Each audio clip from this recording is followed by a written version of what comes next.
ನಮಸ್ಕಾರ ಸ್ನೇಹಿತರೆ. ಇಂಗ್ಲೆಂಡ್ ವಿರುದ್ಧದ 5ನೇ ಟೆಸ್ಟ್ ಪಂದ್ಯಕ್ಕೆ ಬದಲಾದ ತಂಡ ಹೊಸ ಪ್ಲೇಯಿಂಗ್ 11 ಘೋಷಿಸಿದ ಟೀಂ ಇಂಡಿಯಾ. ಪಾದಾರ್ಪಣೆ ಮಾಡಲಿದ್ದಾನೆ ಯುವ ಆಟಗಾರ. ಅಷ್ಟಕ್ಕೂ ಭಾರತ ಹಾಗೂ ಇಂಗ್ಲೆಂಡ್ ನಡುವಿನ 5ನೇ ಟೆಸ್ಟ್ ಪಂದ್ಯದ ಪ್ಲೇಯಿಂಗ್ 11 ಯಾವ ರೀತಿಯಾಗಿರಲಿದೆ ಗೊತ್ತಾ? ಇದರ ಬಗ್ಗೆ ಇವತ್ತಿನ ಈ ಒಂದು ವಿಡಿಯೋದಲ್ಲಿ ತಿಳಿಸ್ಕೊಡ್ತಾ ಹೋಗ್ತೀನಿ.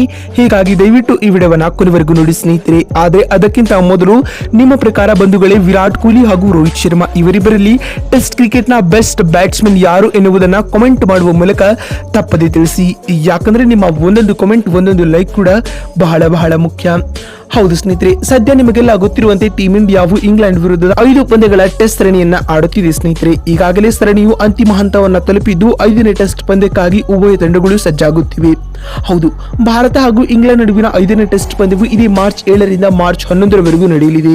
ಇಂಡೋ ಇಂಗ್ಲೆಂಡ್ ನಡುವಿನ ಕೊನೆಯ test ಪಂದ್ಯವು ಧರ್ಮಶಾಲಾದ Himachal Pradesh cricket association ಮೈದಾನದಲ್ಲಿ ನಡೆಯಲಿದೆ ಸ್ನೇಹಿತರೆ. ಇನ್ನು ಮತ್ತೊಂದು ಕಡೆ ಬಿಸಿಸಿ 5ನೇ ಟೆಸ್ಟ್ ಪಂದ್ಯಕ್ಕಾಗಿ ತನ್ನ ಹೊಸ ತಂಡವನ್ನ ಪ್ರಕಟಿಸಿದೆ. ತಂಡದಿಂದ KL ರಾಹುಲ್ ಅವರು ಹೊರಬಿದ್ದಿದ್ದಾರೆ. ಇನ್ನು 4ನೇ ಟೆಸ್ಟ್ ಪಂದ್ಯದಿಂದ ವಿಶ್ರಾಂತಿ ಪಡೆದುಕೊಂಡಿದ್ದ ವೇಗಿ ಜಸ್ಪ್ರೀತ್ ಬುಮ್ರಾ ಅವರು 5ನೇ ಟೆಸ್ಟ್ ಪಂದ್ಯದ ಮೂಲಕ ಕಮ್ಬ್ಯಾಕ್ ಮಾಡಲಿದ್ದಾರೆ ಸ್ನೇಹಿತರೆ. ಇನ್ನು ಭಾರತ ಹಾಗೂ ಇಂಗ್ಲೆಂಡ್ ನಡುವಿನ 5ನೇ ಟೆಸ್ಟ್ ಪಂದ್ಯಕ್ಕೆ ಟೀಂ ಇಂಡಿಯಾದ ಪ್ಲೇಯಿಂಗ್ 11 ಯಾವ ರೀತಿಯಾಗಿರಲಿದೆ ಅಂತ ನೋಡ್ತಾ ಬರುವುದಾದ್ರೆ, ಆರಂಭಿಕರಾಗಿ ರೋಹಿತ್ ಶರ್ಮಾ ಹಾಗೂ ಯಶಸ್ವಿ ಜೈಸ್ವಾಲ್ ಅವರು ತಂಡದ ಪರ ಇನ್ನಿಂಗ್ಸ್ ಆರಂಭಿಸಲಿದ್ದಾರೆ ಸ್ನೇಹಿತರೆ.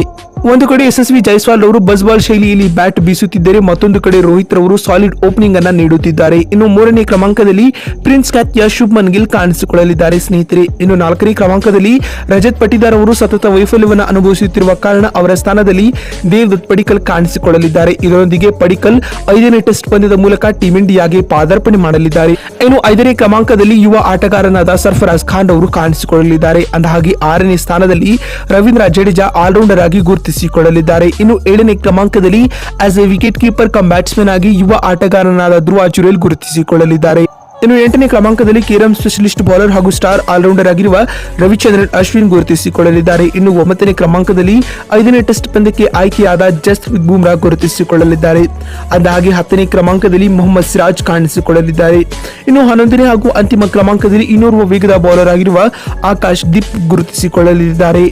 ಧರ್ಮಶಾಲಾದ ಕ್ರೀಡಾಂಗಣವು ವೇಗದ ಬೌಲರ್ಗಳಿಗೆ ಸಹಾಯಕಾರಿಯಾಗುವ ಕಾರಣ 3 ವೇಗಿಗಳೊಂದಿಗೆ ಟೀಂ ಇಂಡಿಯಾವು ಕಣಕ್ಕಿಳಿಯಲಿದೆ ಅಂತ ಹೇಳಬಹುದು. ನೋಡಿದ್ರಲ್ಲ ಸ್ನೇಹಿತರೆ, ಭಾರತ ಹಾಗೂ ಇಂಗ್ಲೆಂಡ್ ನಡುವಿನ 5ನೇ ಟೆಸ್ಟ್ ಪಂದ್ಯಕ್ಕೆ ಟೀಂ ಇಂಡಿಯಾದ ಪ್ಲೇಯಿಂಗ್ 11 ಯಾವ ರೀತಿಯಾಗಿರಲಿದೆ ಅಂತ ತಿಳಿಸಿಕೊಳ್ಳುವ ನಮ್ಮ ಈ ಪ್ರಯತ್ನ ನಿಮಗೆ ಇಷ್ಟವಾಗಿದ್ದಲ್ಲಿ ತಪ್ಪದೆ ಈ ಕೂಡಲೇ ಈ ವಿಡಿಯೋಗೊಂದು ಲೈಕ್ ಮಾಡಿ. ವಿಡಿಯೋವನ್ನ ಇಲ್ಲಿವರೆಗೂ ನೋಡಿದಕ್ಕಾಗಿ ಧನ್ಯವಾದಗಳು.